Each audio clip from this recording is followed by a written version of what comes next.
So Kevin Durant, Devin Booker, uh, Bradley Beal, Frank Vogel get swept by, you know, Rudy Gobert, Cat Town, Jaden McDaniels, Mike Conley, and AE. Shout out to AE. Um, been liked him, always did like him. You know what I'm saying? We over here with these mega facts thought he had another year or two, before he climbed up to that echelon of player. And that was based off of what we seen last season in the postseason.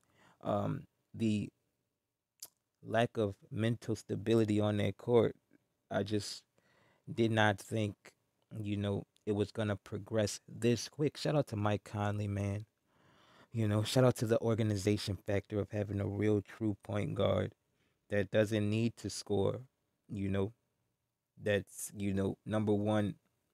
You know, job and focus point is to get other people the ball, and if need be, can score. You know what I'm saying? Adds a whole nother dynamic.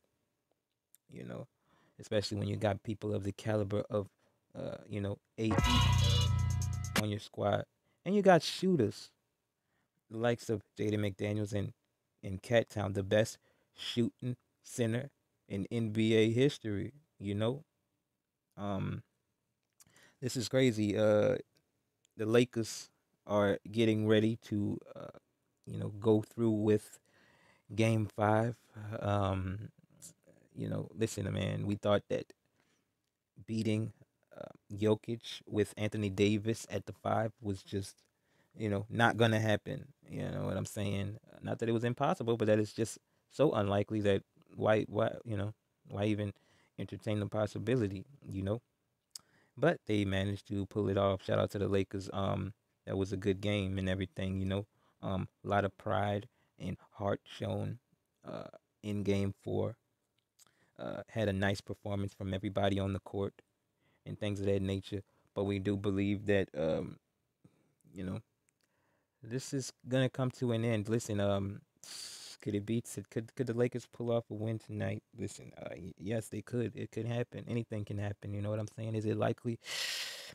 I don't think so. I don't think so at all. You know what I'm saying? I don't think it's likely for our requisite pieces, our other guys, to all have you know uh good enough games for us to you know beat the Nuggets again.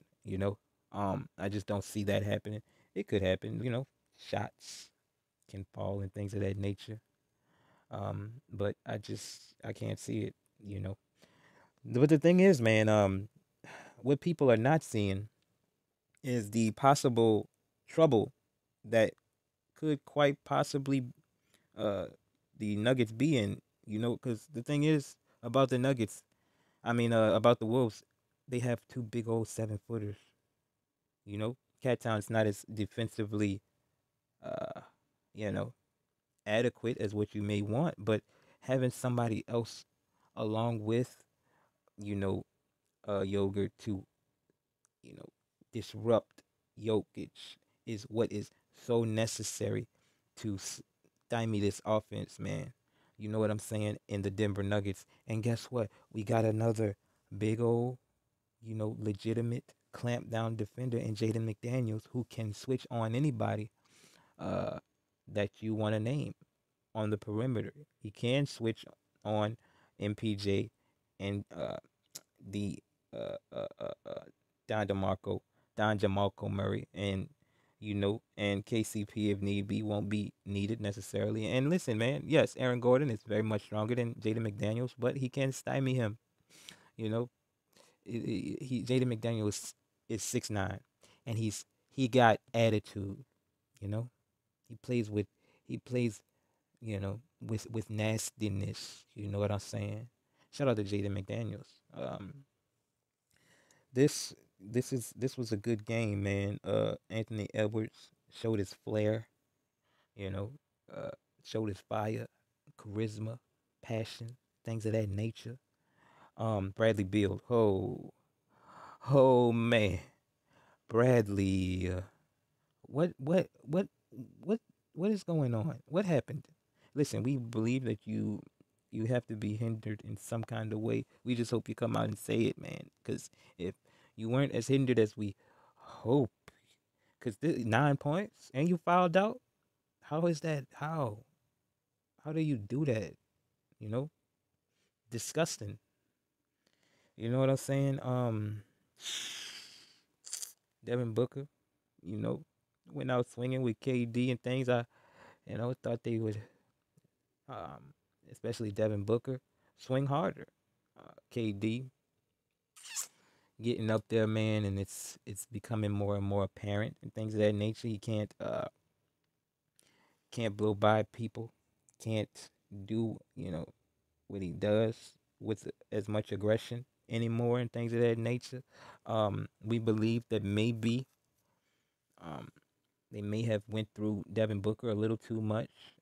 You know, I mean, you got the Durantula over here, and you're not making it a concerted effort to get him a mismatch and have him attack it. And we believe that that is because Devin Booker wants, it to be his team. It is his team, but I mean, it's just not lucrative to not utilize KD in the way that he must be utilized. You know what I'm saying? I mean, that's crazy. And listen, man, you boys ain't got no point guard, and that's detrimental. It really is detrimental. You know, yes, everybody got skill, and everybody can, has a certain aspect to their personal 1v1 game. They can mostly everybody in the league can do something on a 1v1 level, and people have been, the league has gone away from true point guards, and with that's eventually going to change. Um, a big problem with a lot of these teams that just can't get over the hump is because they don't got real point guards to put them in real position to succeed on a high enough level when things get close and things of that nature. We'll see how that changes in the future, man. Because I mean, listen, if you don't have a real bona fide, stud of a playmaker on your squad, you just don't. You ain't got it. You don't have.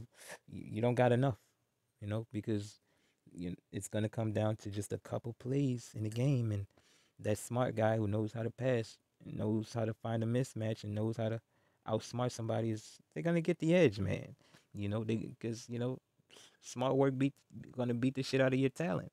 Shout out to Mike Conley. Again, I mean, listen, man, the turnaround of this squad. Shout out to AE,